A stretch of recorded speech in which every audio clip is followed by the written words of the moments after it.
Back, it's me again. Pinasit up natin yung motor. Kompleto na for the long ride. Ito na ngayon yung ano natin. Ito na yung setup natin for long ride from Jensan to Manila. Gamit ito Euro. So pinalitan ko ng gulong, shock. Sa likod ng gulong bago. Puro bago lahat yan. Mag-isoil, mag-tune up. Inaantay na ito yung aristo na lang. Pag may na yung aristo, dumating na kasi nirenew pa. Kaya tayo next week. Excited na guys. Ang pagbabalik ni Eurorack 125. Si Jensan Boy.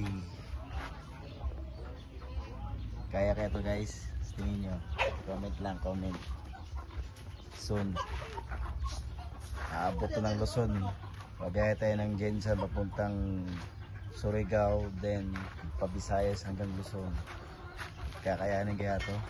Kaya ka natin, kaya yan guys. Update na ako kung ano na, pag mag-start na tayo mag-loop. Euro lang dala mag-loop. Okay guys, bye. Alright guys, yung pinalitan pala natin ito bago na to. Ito ang gulong bago.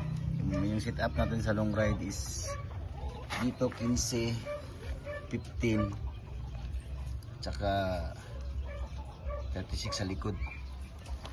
Pang ano talaga, pang long ride. Mahina lang siya sa kiyatan pero maganda sa long ride.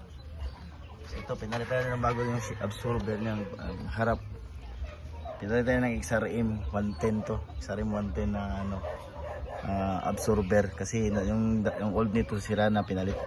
Wala na, wasak na. Ito yung XRM 110. Fit naman tsaka siya. Tsaka pinalitan dito ito yung susian. Nagbago ito susian. Bago na yan. Ginawa na ng paraan.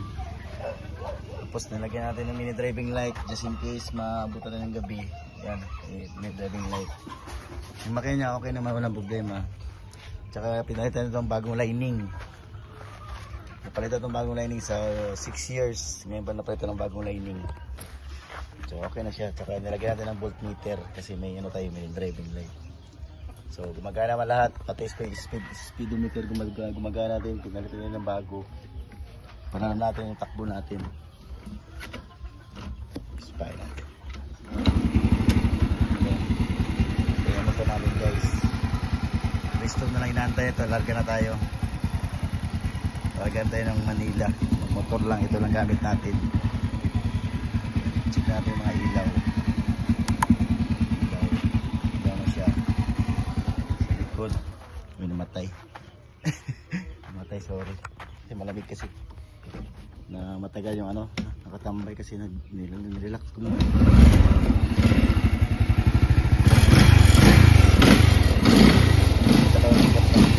Tayo ng mata. Ilaw. Check natin lahat. Signal light. Magana. Siyempre kailangan ng signal light. Para patikot. Kailangan magana lahat yan. Pati yung kusina nito, palo na rin. Nalitan na rin natin. Kabila. Lahat gumagana. Yan. Kasi umiinit. Pag umiinit ito, ang taas na minor ito.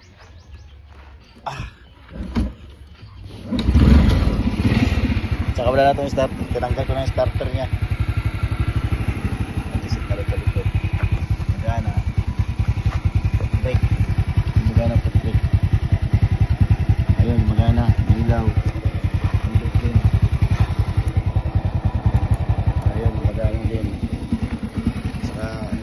Driving light. Kalimutan ko ng pangalan ng mini driving light yung nilagay ko. Ito yun. Tsaka may siya. Dami yan. Ito yung mini driving light. Pero hindi na kasi maliwanag ko. Pwede nyo yan. So abang-abang na lang guys sa rides natin. From Jensan to Luzon. Dito kang Manok soon. Punta natin. Baka panahon dito. Smilap na lang guys. Kung matagat yung pangarap, pwede na yan. Kaya-kaya yan.